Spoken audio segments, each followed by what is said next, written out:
Ako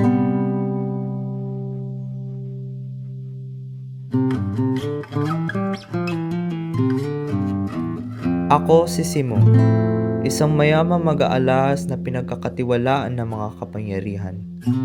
Ngunit hindi nila alam ang aking tunay na pagkatao.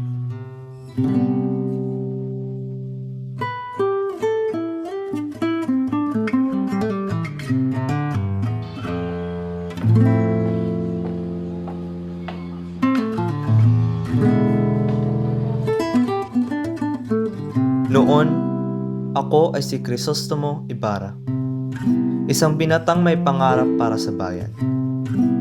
Ngunit ang aking pag-asa ay winasak ng kasakiman, kasinungalingan, at pang-aapi.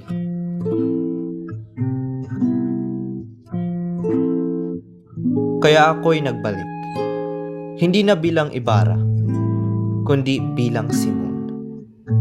Ang aking layunin ay hindi na kapayapaan, kundi paghihiganti.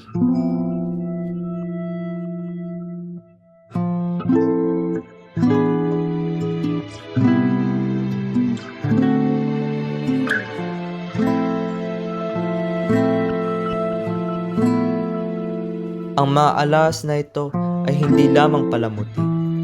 Ito ang aking paraan upang makalapit sa mga makapangyarihan, ang mga taong dahilan ng paghihirap ng aking bayan.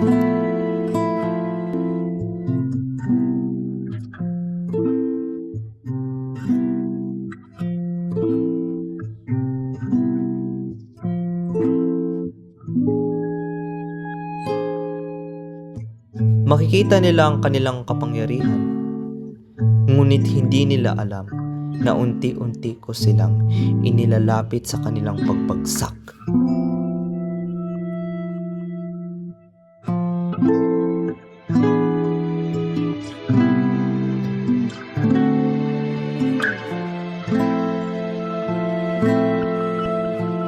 Kung ang katarungan ay hindi ibibigay ng mga nasa kapangyarihan, ako mismo ang gagawa ng paraan upang ito'y makamit.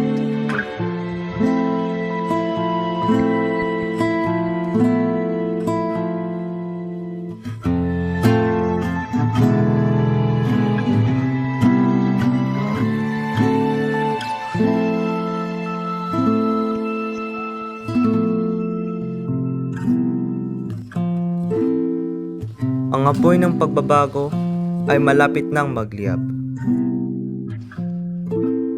At kapag nangyari iyon, wala nang makakapigil sa paghihiganti ni Simon.